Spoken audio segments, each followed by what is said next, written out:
Now, Europe dominated domestic politics last week with scenes in the Commons reminiscent of the Maastricht Wars of the early 1990s. If these are uncomfortable days for the Prime Minister, they're happy days indeed for a man who's made his career banging on about Europe.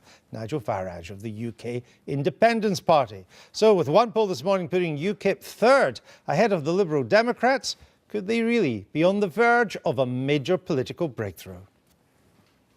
These are exciting times for Nigel Farage and UKIP.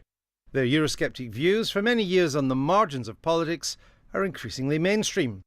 And after this week's defeat for the government on the EU budget and Labour's tactical shift over Europe, the prospect of an in-out referendum is growing. All this is paying off in the polls, with the party's support rising as high as 12% over the summer. No wonder those urging David Cameron to forge a pact with UKIP in time for the next general election are being taken seriously. Though Mr Farage says any deal would require a referendum promise written in blood. In the meantime, UKIP have high hopes of beating the Tories into second place at the 2014 European elections. But as the party scraps its old logo and looks to enter a new phase as a serious player in UK politics, UKIP and their leader must endure the greater scrutiny that comes with success. And UKIP leader Nigel Farage joins me now for the Sunday interview.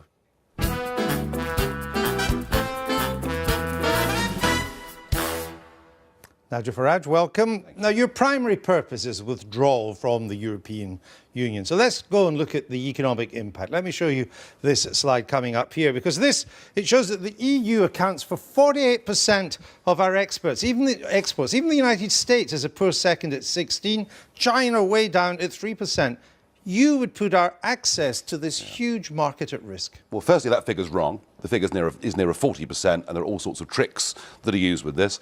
But the important thing to recognise is that that figure is falling every single year as the EU becomes a smaller marketplace in the world. Still huge. Now, it's still very important. Well, of course it is. I mean, you know, our next door neighbours are a very important marketplace. But remember a couple of things. Firstly, we trade with the EU at a massive deficit. I mean, the last year for which we have figures is 2010. They sold us nearly £50 billion worth of goods more than we sold them. And secondly, you don't need to be in a political union in order to go on buying and selling goods to European countries. I should just point out our figures are from the Office of National Statistics. And look at the India. You've often said, oh, we should be trading a lot more with emerging markets. Look at India, down there at 2%, well, China 3%. Now, of course, there's a huge upside. I understand that. But it will take years to get these markets to anything like Europe. One of the reasons we're doing so little business with countries like India is because we are prohibited, forbidden, banned from making our own trade deals with any other country in the world, because we're part of a European customs union, and thus our whole thinking for 4 decades has been Eurocentric, and that is a huge mistake. We're living in a global economy. We need to be free and able, as the Swiss are, to do our own deals. Well, you might not think it would be bad for British business if we were to leave, but the people who run British business clearly think it. Look at this from a Ipsos Mori poll. Would leaving the EU damage British business? 73% yes. Well, maybe These are they the people who invest and create the jobs. I tell you what, they didn't ask small businessmen in Britain. They didn't ask medium-ranking business people in Britain. That would be 73%, I'm guessing, of multinational companies. Of the big companies, yes. Yeah, that's right. But that's we always do British this. industry. No, the BBC's always done this. It misrepresents the big businesses as being the British economy. The truth is, 60% of jobs are created in companies that employ less than 10 people. Most of those firms, you will find, have bases in Europe, and they love the European Union, because the regulation that comes with the single market puts out of business small and medium-sized competition. Can you name a single large exporting company which supports leaving the EU? I have spoken, as I've travelled, around manufacturing companies, city institutions over the last few months, and there is now I would say it's 50-50. Not in part, that's for them to say, not for me. But I would say it's probably now 50-50, even amongst the bigger size firms, where they're saying, look, whilst we want access to the European market, the cost of regulation is now something we frankly can't afford. Now, you said, quote, not one job in Britain depends on EU membership, other than people like yourself. Of course, and our the commission. taxpayers. Now, even if your opponents exaggerate the potential job losses, let me concede that maybe they do. It's just not true to say that not one job depends on the EU. No, I think the truth of it is we could create a lot of jobs outside of the European Union. Not only would we have bigger export markets, but we would be allowed, the UK government would be allowed to relax employment regulation, especially for small companies, which would lead to hundreds of thousands of people being given a chance. So no disruption, no dislocation, no tough times getting from A to B if we leave? If we listen to what the European commissioners have said, from Kinnock through to the current trade commissioner, even to Giscard d'Estaing himself, they've all said the same thing for years. If the UK doesn't want to be part of the European Union, and all we want is a single trade deal, or as Giscard said, to be relegated to the status of Switzerland, they've always said that's on offer. Well, we'll come to that in a minute. Let me just look at the car industry here, what would happen to it. Car industry is now a net exporter again. Yep. It's a success story. We make good, reliable, productive cars. 50% of all the cars made in the UK are sold into the EU.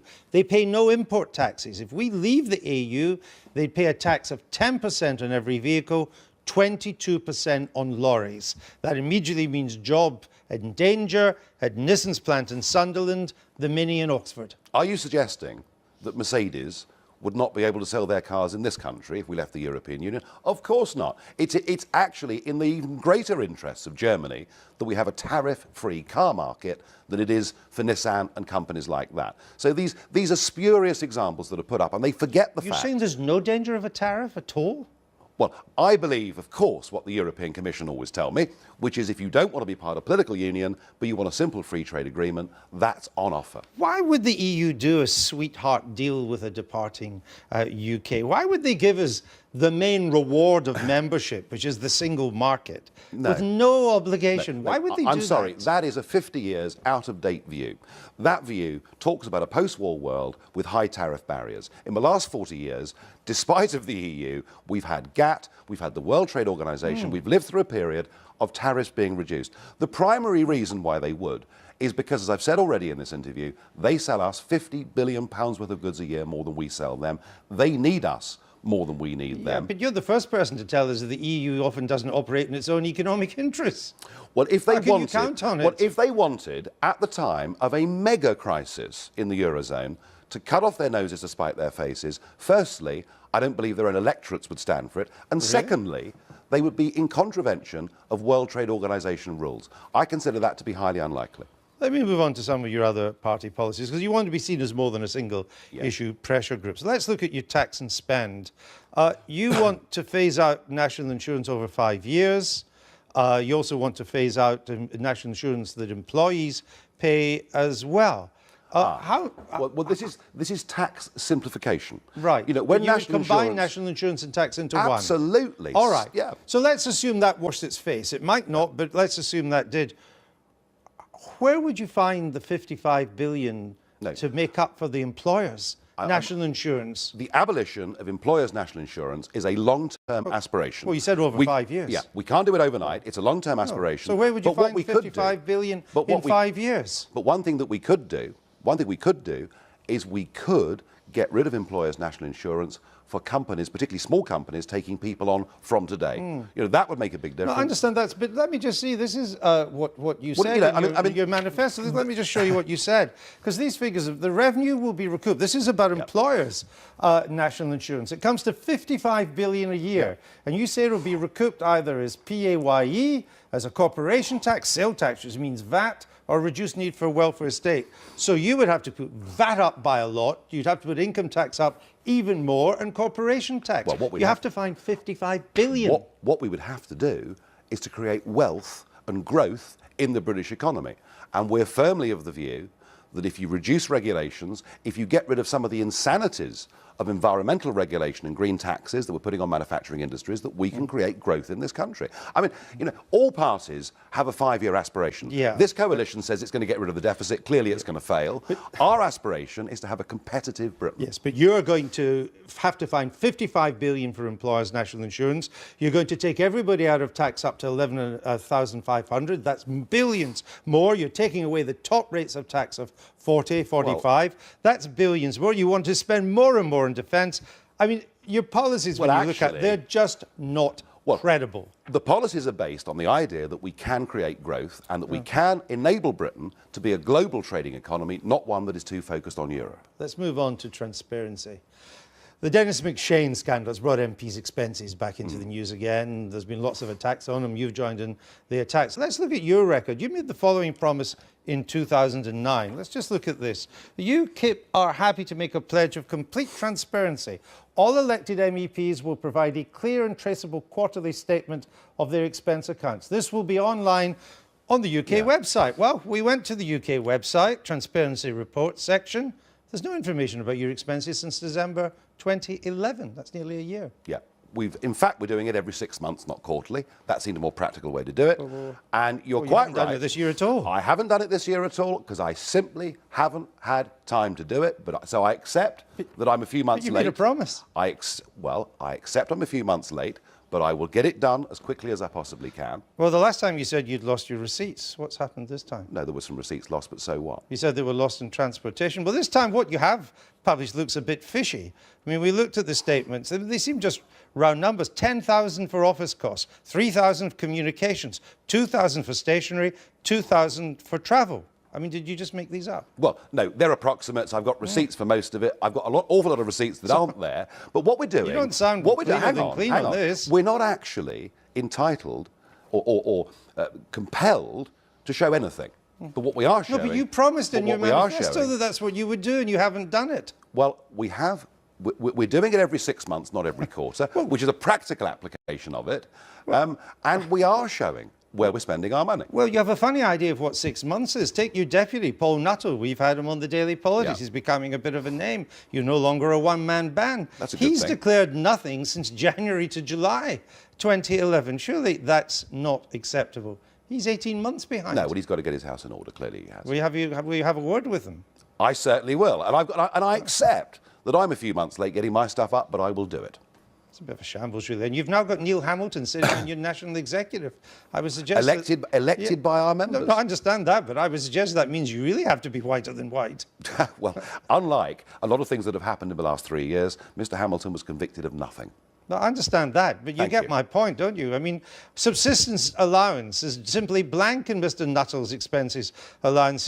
He's made a number of trips between Brussels and Strasbourg. We don't know how many. We're as in the dark about your and Mr. Nuttall's expenses as we are about MPs. You've got all of mine up until the end of 2011, and I will do my 2012 stuff, and it'll all be there. What do you do when you're in Brussels? I mean, you claimed your subsistence allowance on the day of the European debate on the budget at the Parliament, but you didn't vote. Because I was heading off to another meeting in another part of Europe. Yeah, Listen, but we pay you to represent a part of Britain at these votes, and you didn't vote. Yeah, but I'm also one of the 7 leaders of a parliamentary group in that parliament. And my mission isn't to try and make the European Union slightly less worse. My mission is to encourage in the United Kingdom and elsewhere different political parties that want to break this thing up. The final point, just to bring full circle. Do you believe that we are in some way heading for a yes-no referendum or not? I want us to, but what I do know is that Mr. Cameron and the political class will do everything they can to stop us having that choice. They want to keep us stuck inside the single market. The single market today is like the common market of 40 years ago. It sounds innocuous, but it's not. All right, Nigel Farage, thank you for being on the Sunday Politics.